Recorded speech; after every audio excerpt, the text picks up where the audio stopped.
college? No, I didn't. You didn't take one when you're at homeschooled either, did you?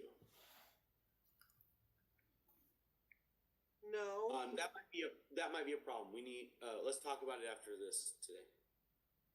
All right, thanks.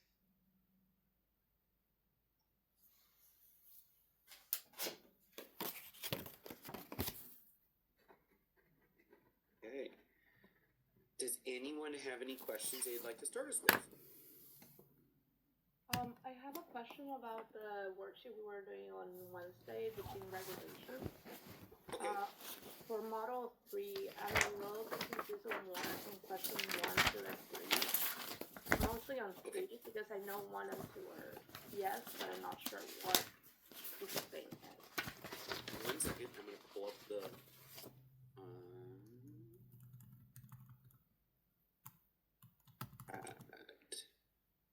share my screen so everybody can see. Okay, so model 3, okay. All right, so what's the question? So I can scroll down and look at this question first. Any part of the mRNA not found in DNA, okay. Is there any part of the DNA not found in the mRNA? Could RNA polymerase be doing this? And label the eukaryotic, okay? So when we look at prokaryotic gene regulation, once we start transcribing, that is the gene, right? That's the only thing we have. We don't have introns and exons. We only have an exon. When we do eukaryotic gene regulation, we have these deep orange things and the light orange things. The deep orange are the exons, the light orange are the introns. And what do we do to the introns? Degrade them? Yeah, we take them out, right? We take them out and degrade them because we don't need them, because the introns contain other elements to the gene and other genes, right? They contain things like the regulatory transcription factors. They contain other things like that. And so we're going to do splicing. And we have our splicing sites. And those are going to be located on your 5' ends and your 3' ends. And we're going to attach the SNRTPs, and we're going to create a spliceosome to remove that. And all we're going to do is we're going to pinch it off and take it out. And then you're left with your 2 exons. So the question becomes, in eukaryotics, is there any DNA that's not in the final processed mRNA?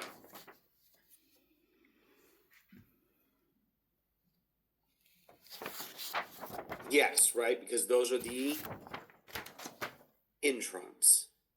We've taken those out.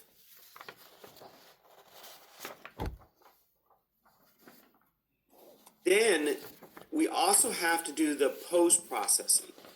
So to get them out of the nucleus, because we want to get it into the rough ER, or you could do it in the cytoplasm, we're going to add a poly A tail and a 5' cap.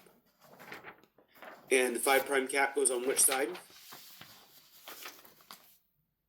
The 5', right? And the poly A tail goes on the 3' end. So we've added those to allow it to pass through the nuclear envelope.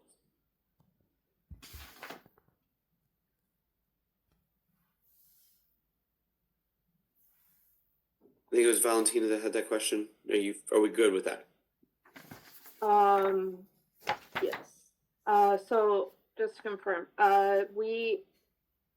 so it's different because we removed the introns on the process. Correct. And then we add something at the end. What do we add? The 5' cap. Correct. And the poly A. And the poly A tail, yes. Excellent. Yep. Okay, and that's to get it through the nucleus to get it out into. Correct. Yeah. Okay. Correct.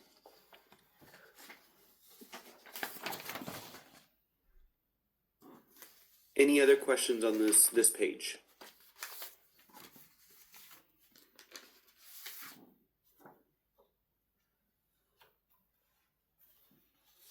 All right. Any other questions on this worksheet?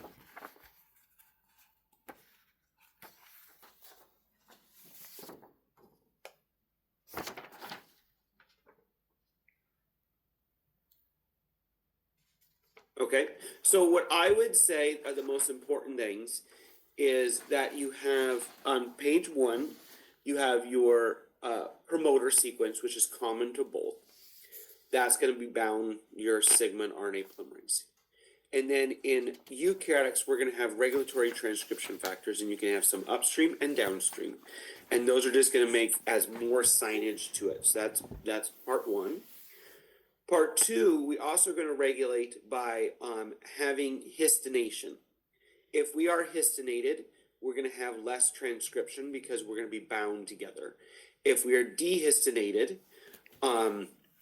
which we've done by adding acetyl groups through acetyltransferase, we're going to change the bonding of histones. So we're going to make it now negatively charged, which is going to repel the DNA and open it up.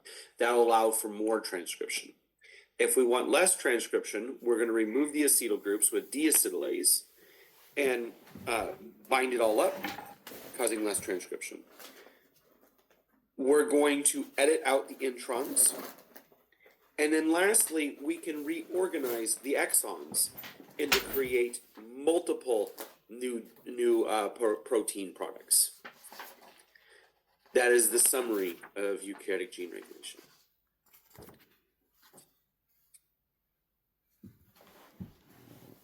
Any questions? I want to confirm. So when you add acetyl groups, it allows it to have more transcription, and then when you remove the acetyl groups, it's less transcription, right? Correct. Okay. Because the acetyl groups take it from a positive charged molecule and we're changing it to a negatively charged molecule. And that's going to cause it to repel DNA, because DNA is what charge? Negative. Negative. So negative to negative, we're repelling, it's going to open up. And if we remove the acetyl groups, now we are positively charged, and it's going to wrap it all back up.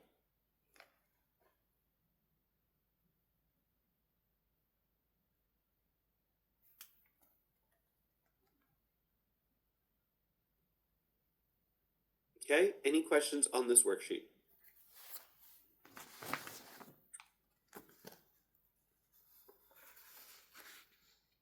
Okay, what is somebody's next question?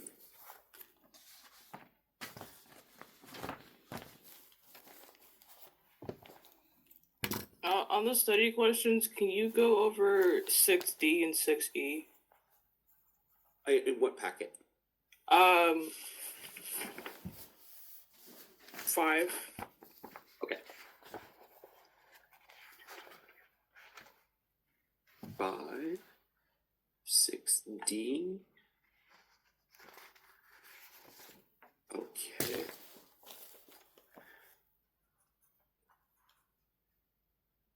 This is the correct question?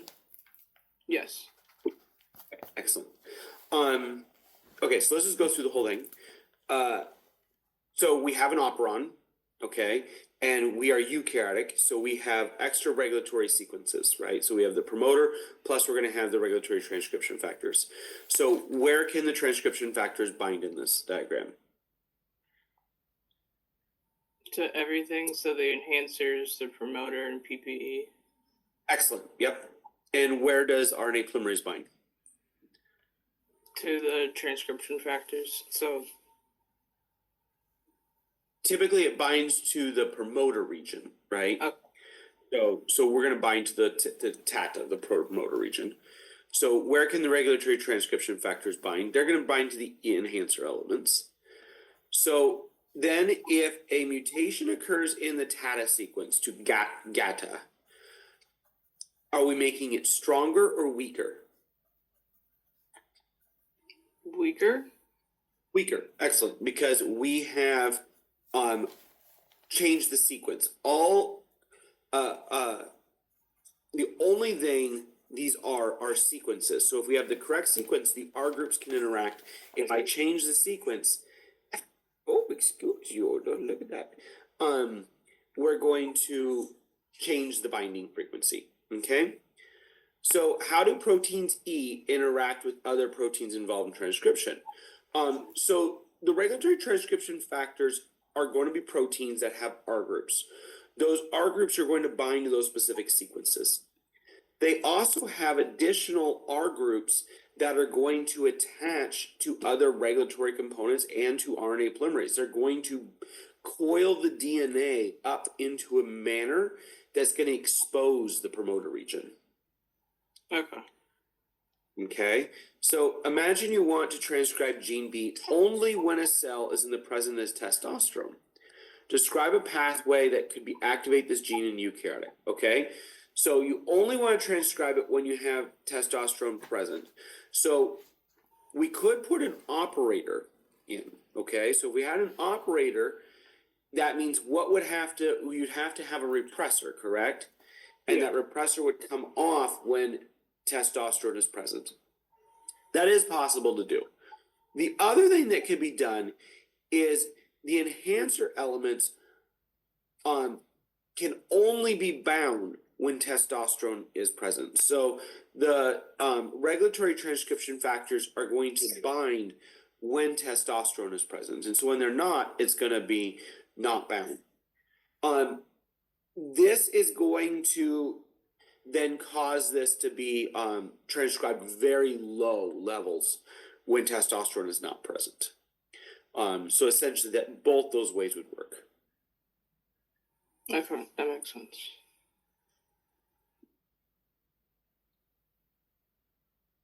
Anyone with any questions on this one? For A, do the transcription factors bind everywhere, or is it specific?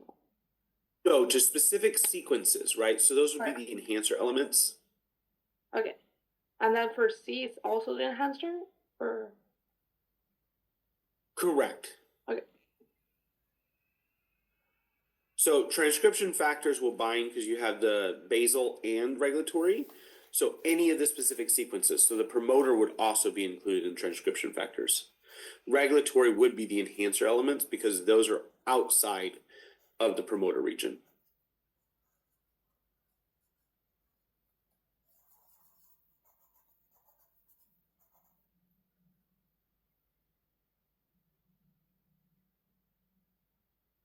Ricky, can I just get a quick clarification? Yeah. You said regulatory are outside the promoter region and are basal inside the promoter region? Yes. Okay, thank you.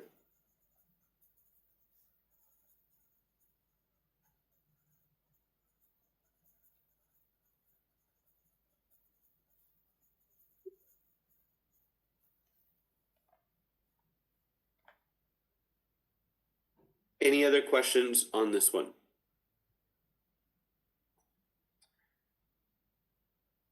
Any other questions on this study packet?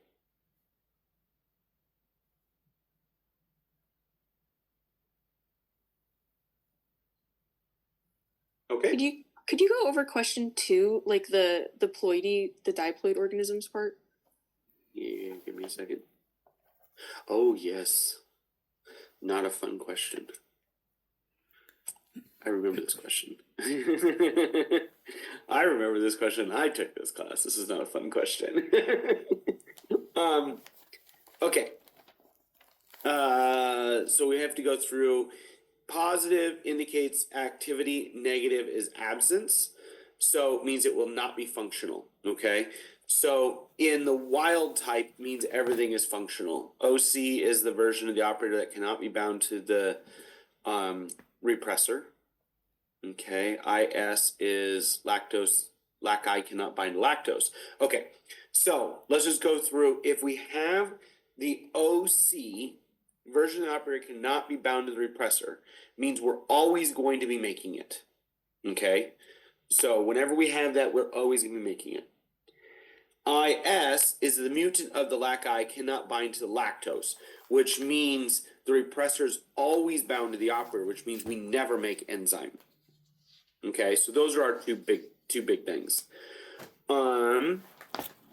Okay, so this is wild type, normal growth. We're gonna make lots of it. No lactose, no glucose, none of it. LAC-I, our repressor is gone, so we're gonna make a new growth conditions. We're gonna make lots of it because we have no glucose. In no lactose, no glucose, we still don't have the repressor, so we're gonna make lots of it. Positive with IC, which means the operator cannot be bound. So normal growth, we're gonna make lots of it. And with no lactose, we still cannot bind to the repressor, so we're gonna make lots of it. This one, I negative, so the LAC-I is gone, as well as it cannot be bound, so we're just gonna make a crap ton of it all the time. This one, Z is negative. What one was Z? I can't remember.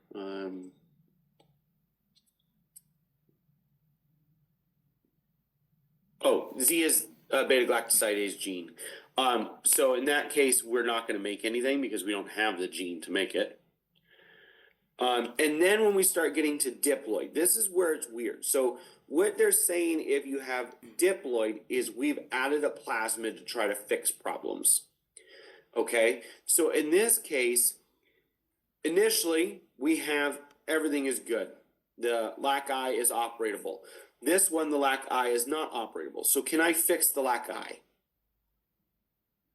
From lab, we talked about this one. Yeah. Yes. Yes, we can fix the LAC-I. So that's going to work. Everything is normal. And the next one, LAC-IS, the mutant of lact cannot bind to lactose. So we're going to produce a repressor that can never come off. So in this condition, we'll never make the enzyme. Because we cannot ever remove it. Likewise, the next one is interesting because we not only have one that's going to make a repressor that can never unbind, but we'll also make one that the repressor can never bind because the operator is always broken. So in this case, we're going to always be making some enzyme activity. Okay, so this one, the enzyme is broken, but the operator is also broken on this one, but the other side is normal. So we're going to have normal conditions because one side is normal. I know. She's tired still. The next one down here is LAC-I is negative. So this one is broken. Versus this one here is also broken. So the repressor is broken. So because the repressor is broken in both those, we're going to be making enzyme. And then LAC-I positive, O positive, Z positive. Yeah, just going to be making normal. And then this next one is mutant cannot bind to lactose. So when we make this guy right here, it's going to bind to this one over here as well. And so we probably won't make anything.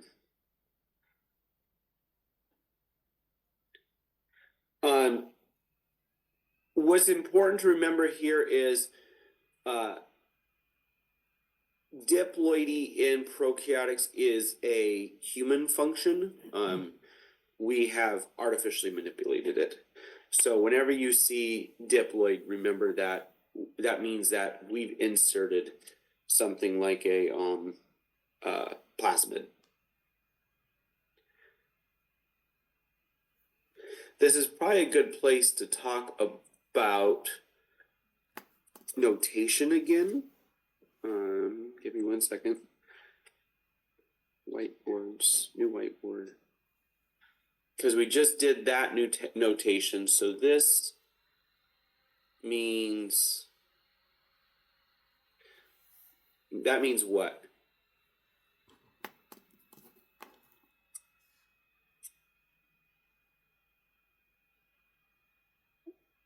last quarter. What does that mean? Diploid? Diploid autosomal linked, Mhm. right? So Autosomal. big A and big Diploid. B are on one chromosome, little a and little b are on the other. So that's exactly what this was showing. So I positive, O, C, what is it, Z positive, that all means it's on one chromosome, because how many chromosomes are in a prokaryotic? 1. One, exactly. So if I put another one in there, it just means it's there. And so then you would also have something, let's say XWZ, right? Y, that is X-linked. Those are sex chromosomes. So, and then the double slash means the same thing as a single slash.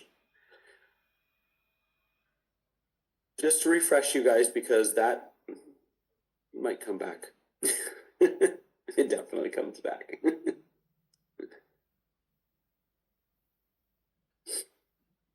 Okay. Any other questions on this problem set?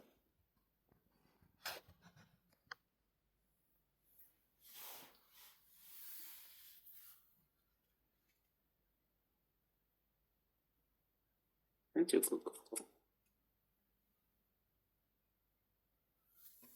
Okay. Any other questions? What's the next question?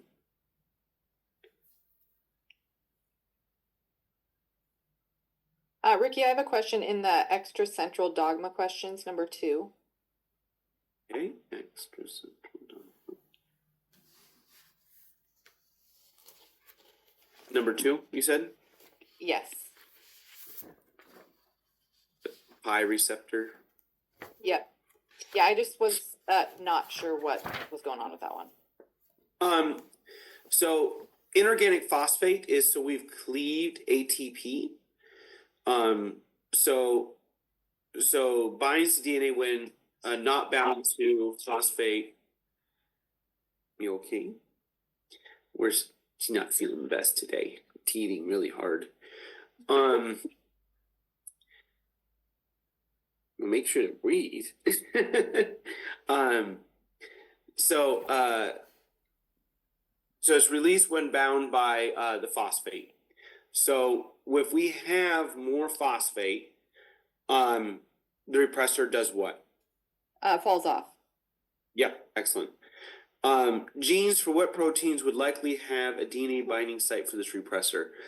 How much energy does it take to make a new cell? A lot.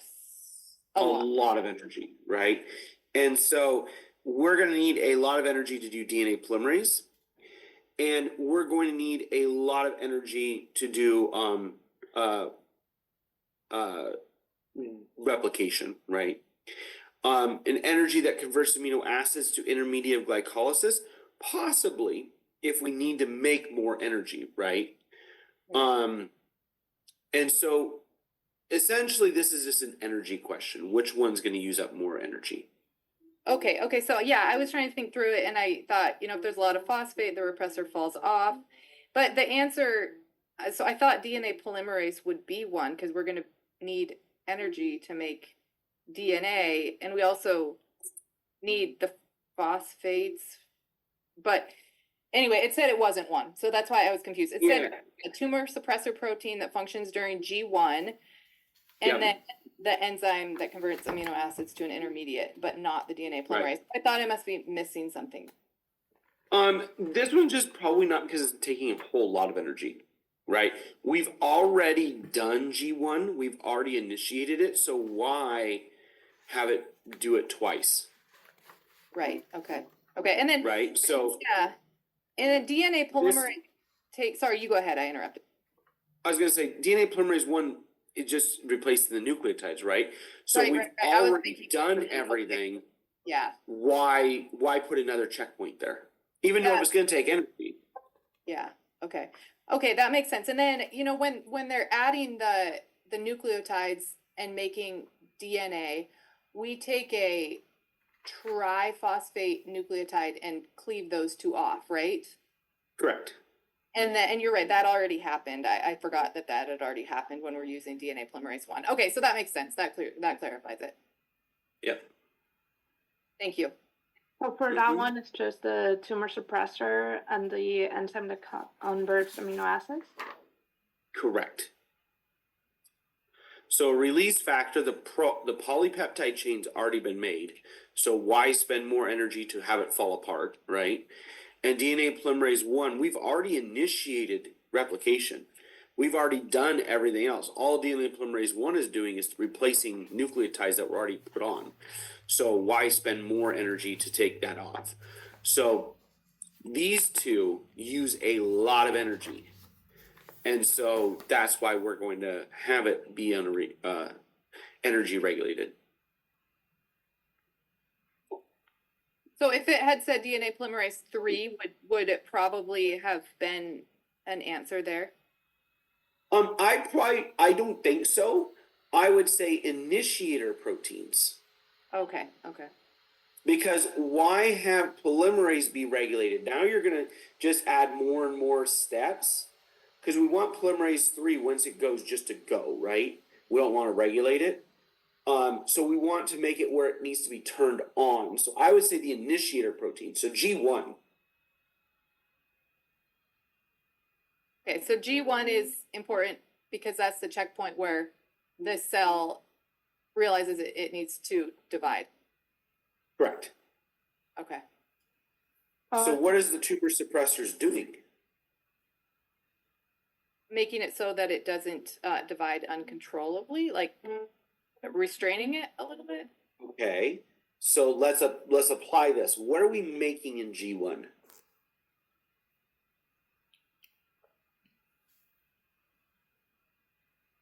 What triggers cell replication? Is it initiator proteins? Initiator protein. So if I'm a tumor suppressor protein, I'm blocking the formation of the initiator proteins. So I'm likely a repressor on that operon. Okay. Okay. So inorganic phosphate says, hey, I'm really high. We're good. We have lots. Fall off. Let's go.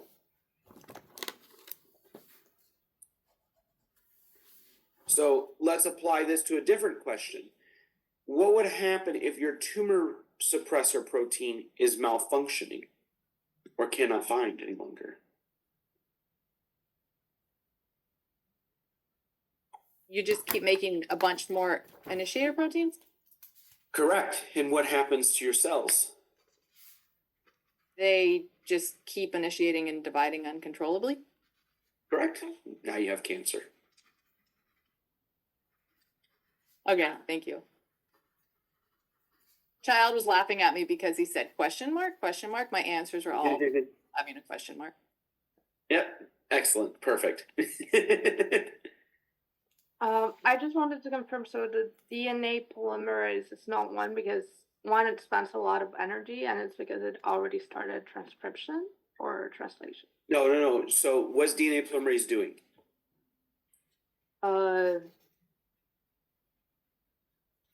Helping on translation. Making Yeah.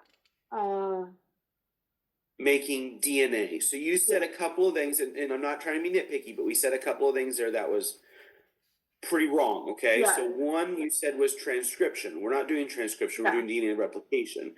Two, DNA polymerase 1 is not using a ton of energy because all it's doing is replacing the RNA nucleotides.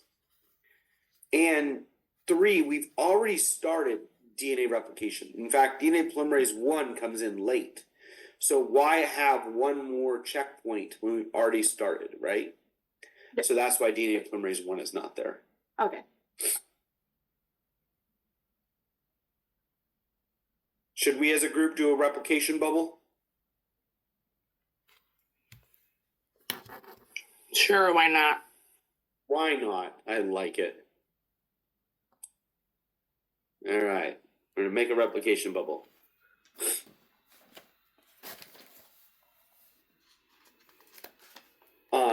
That's 5 prime.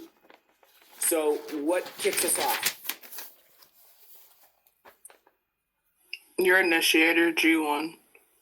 There we go. Beautiful. All right. So let's put this in perspective, okay?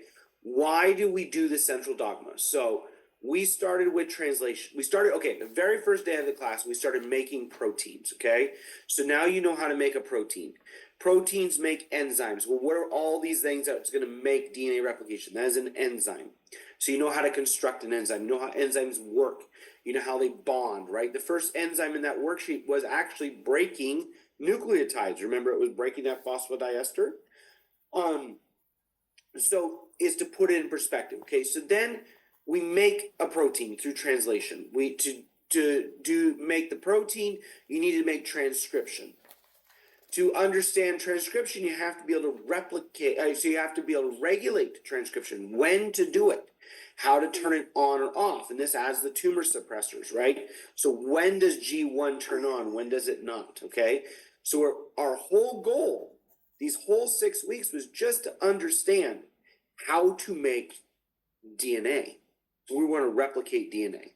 Okay, so the first step was we went through gene regulation to turn on transcription for a transcription of the initiator protein, so we can bind at the point of origin, so we can start DNA replication. That was the whole step of this whole class. That's all we've done. Okay, so we bound here with initiator proteins. Then we have 2 enzymes get recruited. What enzymes are those? Your helicase. Helicase, excellent. Helicase is unzipping DNA, breaking all those hydrogen bonds. And then something comes along and puts something down, because we need to start with a 3' end. What is that called?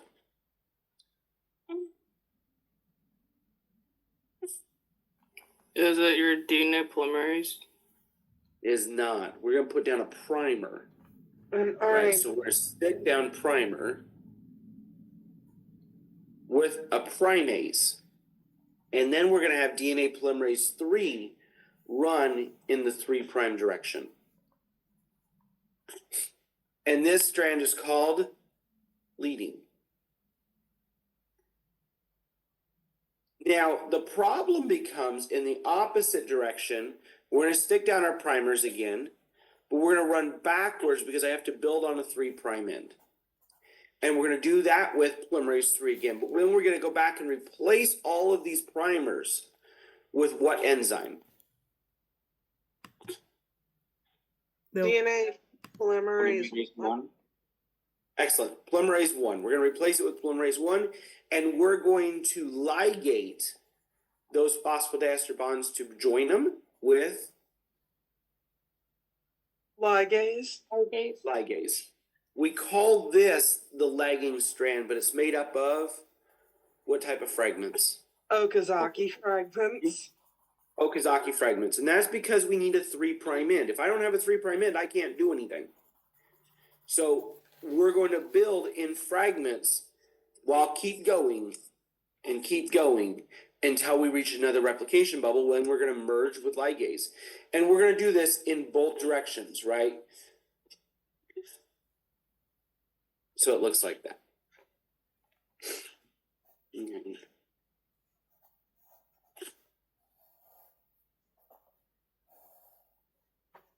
Okay, how do we feel?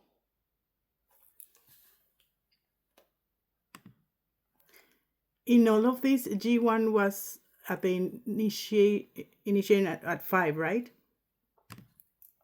G1 is just making your initiator proteins. All we did. Where is G1 in this picture? G1 occurred before this picture. G1 made those.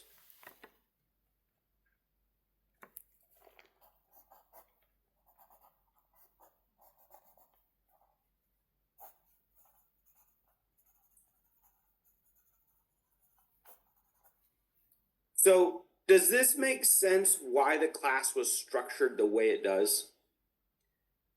Our whole goal was to understand how to replicate. In order to understand how to replicate, we had to make proteins. We had to make those proteins do something, so do enzyme work. Well, we had to make the protein, so we had to do translation and transcription. And now we've assembled everything to make our DNA molecule.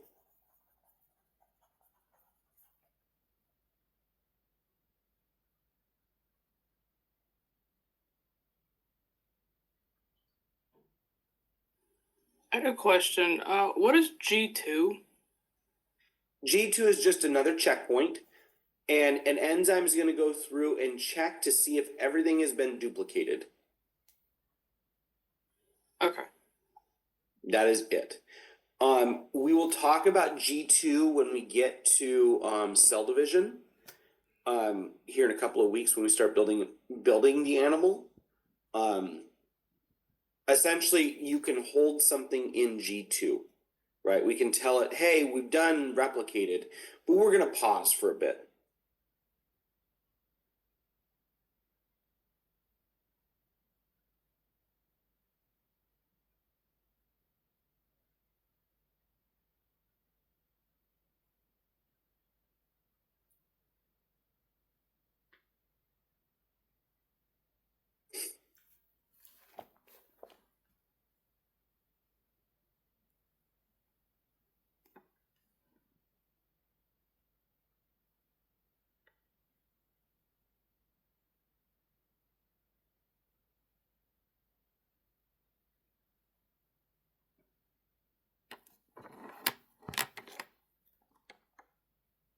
Okay, any questions?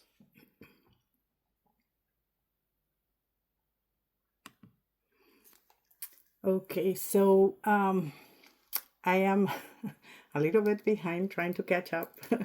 So I kind of wanted to see like a whole picture of like, I'm not sure if this is like the continuing. I know it's a continuation, but I don't know if it's in a straight line or if it's all happening in there. You know, from start from the protein from translation, wait, transcription.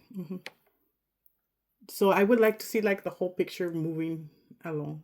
If is that a lot? I do not understand what you're asking.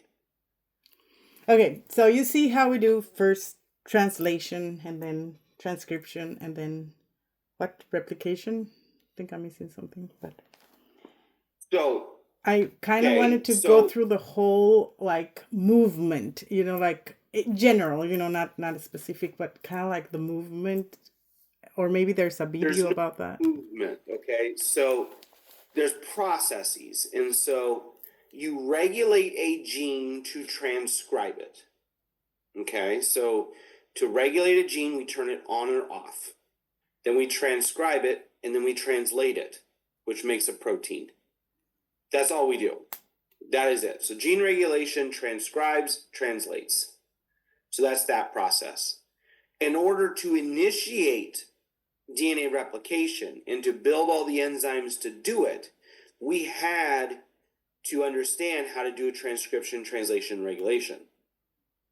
So they're independent processes. You have transcription and translation occurring in your body all the time. That's not DNA replication.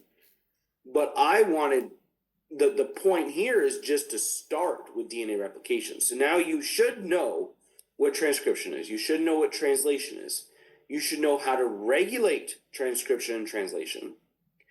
We should be able to apply those principles to DNA replication. Now, at this point, you should pretty much know every process that can occur in a cell. And so after we get done with respiration, which is next week, you should be able to start applying that and building organisms.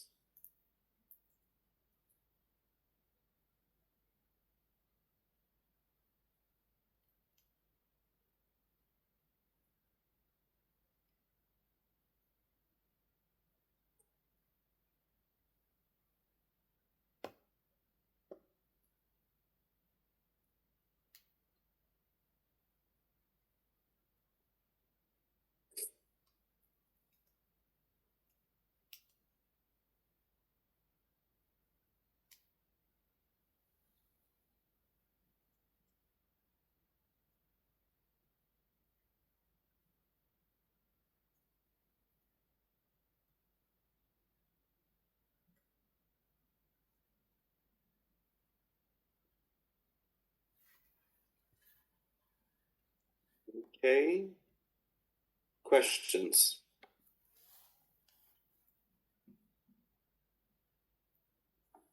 I don't have any more questions.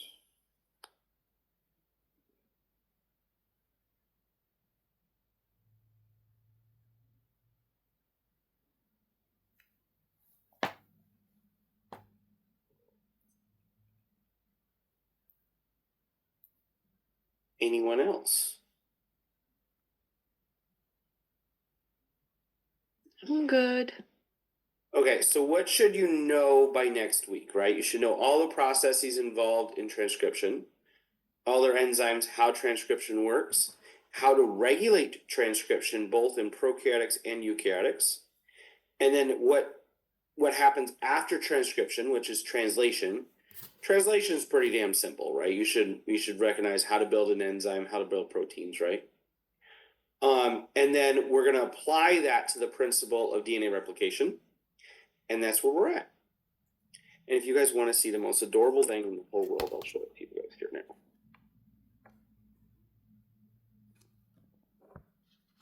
That works. She is just totally passed out. Oh, so cute. So I think I'm stuck here for the next like 5 hours. Nice. Yeah. She's just so passed out. She's so cozy.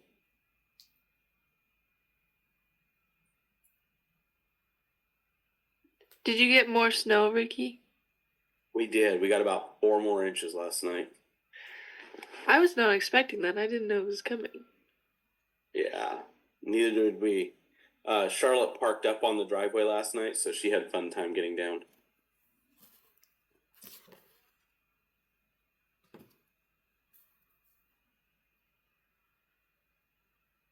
I told Charlotte last night about the telescope, and she's like, "Man, you're failing. He's doing awesome."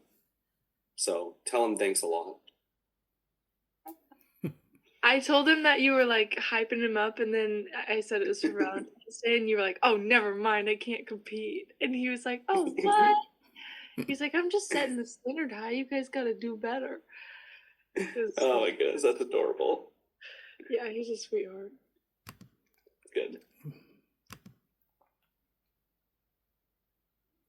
Did you say there was office hours on Monday too? Yes, we'll do it on Monday at like 10. Okay. Okay. Okay. Alright, I think I'm done with.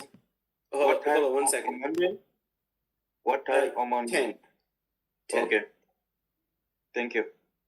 And I think I'm caught up on everybody's essay but Mars. Is that true? Yes, I just sent a little bit of additions. That's it. Okay. I looked at everybody's this morning, so I thought I was caught up.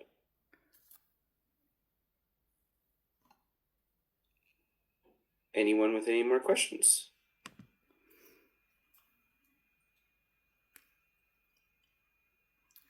I just have questions on the application, but I can wait. Okay.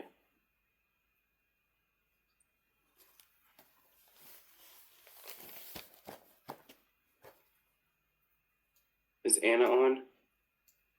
She just texted me.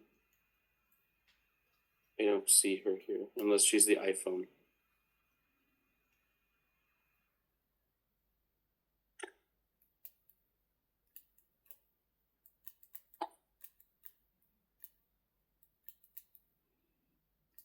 Okay. With that, let's end the office hours for class. We can start talking the essays and applications then. I know Martin Carter had questions. Yeah. I can't wait either. Okay, Carter, go for it. What's your question? The question I asked earlier before, and you said something about foreign language classes. Correct. So this might be a problem. Did you do a foreign language at all? French, Spanish, German? I haven't done any yet. Okay. Okay.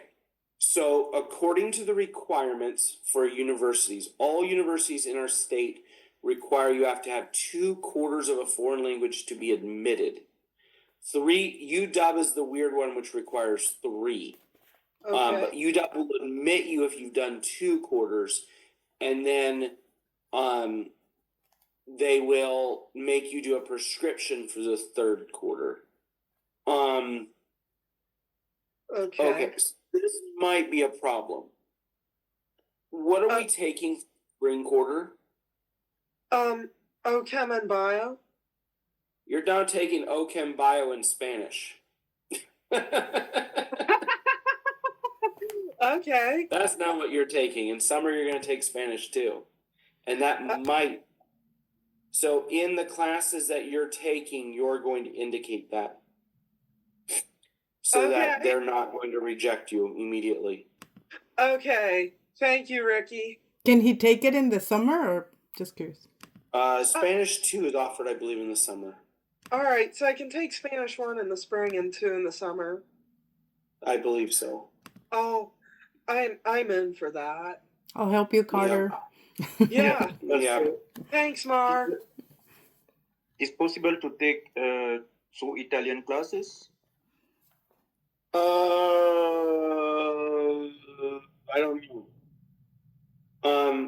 Italian we only offer occasionally, so I don't know. Because I took two Italian classes. Yes, but is English your first language? Yeah, okay. If it's not your first language, you actually are exempt from this rule. Okay. Yeah. Thank you.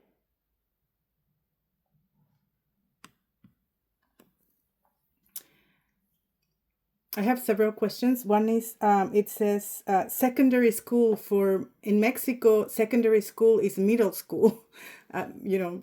So I don't know what they mean by secondary school here. No, secondary education is college here. So that's a no for me, right? Yeah. No, correct. Yeah. From 1 to 12 is the grades, right? Correct. And then it says if I plan to take SAT or ACT. No? Nope, neither. You don't, not required. Okay. And what else? And I also believe I don't expect to get a bachelor's diploma or an advanced level credit. I don't know. I hope not. Yeah, okay. Actually, it'd be really cool if you did, but no. Yeah, I don't know. But anyway, I got one class with honors, one calculus. But anyway. No. A bachelor, you're not getting a bachelor's degree or a PhD. Oh, So- okay. Now, there was one more question that said, if they, in case I don't get admitted to UW, if they could share my information to Bethel, but I don't want to, could I just say no, or what did you recommend? It doesn't hurt to say yes, because worst case scenario, you go to Bothell, right? And then I can transfer later? You cannot transfer from Bothell to Seattle. No. Mm-hmm. Really, Sylvie? She woke up and immediately picked up my phone and chucked it. She woke up already. Yeah. She was cozy there. Smart girl. You want to see her? Say hi. Say hi. Look at those poor cheeks. It would be so funny if Oh, you put it in kitty. front of the camera and had your narration the whole time. Oh my goodness. She should be the one teaching the class. Yes, she should. She can be the mascot. Yes. But then Jaws sitting right here is like, dude, that's my job. It'll be Sylvie on his back. Yes, he's not a fan of that. I do that, and then he looks at me, he's like, how dare you? There's somebody. There's Carrie. Is here? Oh, you too. Mhm. She's not entirely sure about the whole people on screens thing yet. She FaceTimed Grandma last night, and she was like, I don't know about this. Oh, we're happy." Mhm.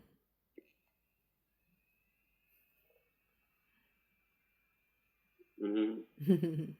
She's making funny faces.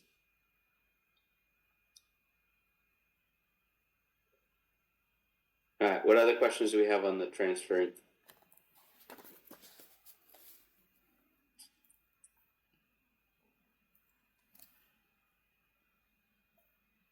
No, I mean, me the same thing about Bethel. I'm still like, because I feel like if I say yes, then they're gonna be like, oh, well, she could go to Bethel. No, that's not how that works.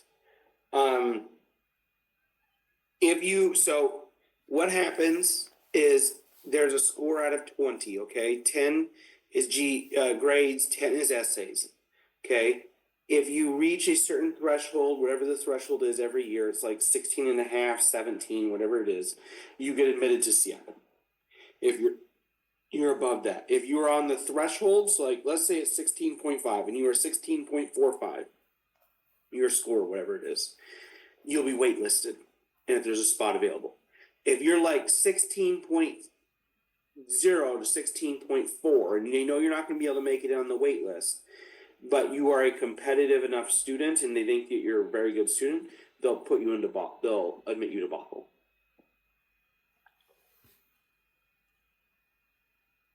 Okay. I have a question about the like transfer student thing because I'm not going to Utah, but I did get accepted into Wazoo. But since I'm technically like a senior, but I'll have an AA by the time that I graduate, I don't know if I'm like a first year or a transfer. Like Are you still in high school? yeah. Okay, then you are a first year student. Okay, so even with like some of the regulations, like first years have to dorm or like they have to I don't know, like all those different things that applies to me. You're a first year student. Okay. Yeah. Yeah. So if you are in high school, you are a first year student. They will assign you credits. You will get whatever credits you earn. So probably somewhere you'll be like sophomore level. Like that's what you'll be. But you are a freshman. Now this is actually a really good thing. In the case of like you get extra support, you get some other things, but you also get credits. Like you cut a year off of your education, year or two off. But you get all those extra supports as a freshman. Okay, so I don't remember what I like applied as, but I mean I got it Doesn't anyway. matter. You're Wazoo. But okay. I can admit you. You're admitted to Wazoo. It's fine. Yeah, so for like honors college, I would do the first year application. If you want to do the honors program, yes. Okay, do you recommend that? Because It don't really matter, honestly. I've just heard that the classes are smaller and that it's like you get more opportunities to do research and those type of things. You can.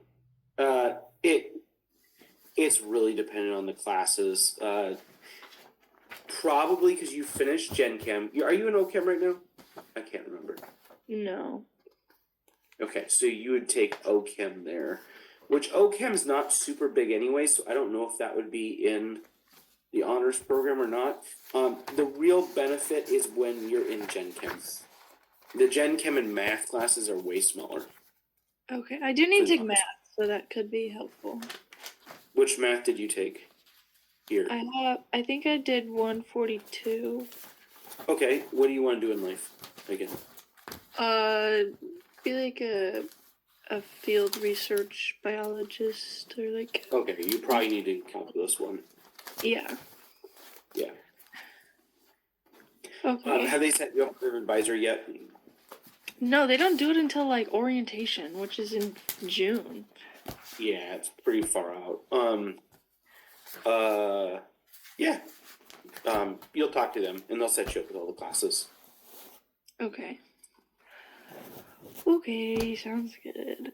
Yeah, but chances are, I think you by rule have to be in the dorms your first year. What if I like don't apply? Does that work? I don't know. Let me look up Wazoo's rules. Like, can I be denied? First year live-in requirement. That's the first thing.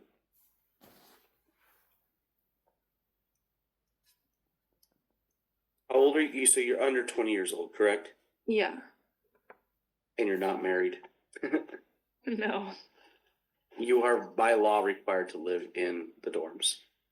What? They can't deny me? Can I be like really difficult so they deny me? Then they'll say go to UW. Well, As in, yeah, that's the law. that's crazy. That is a whack. But also, there like an exception if you have like a family or something that's right nearby, like you Right know? here, you have to live within 40 miles and documented proof of residency.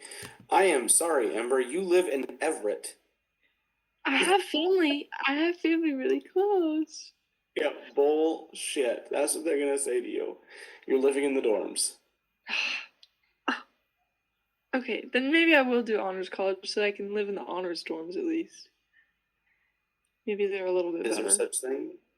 Yeah. Honors Okay. housing. Usually it's on this different floor, maybe. I don't know. Do you want to be with all the weird kids? I don't know.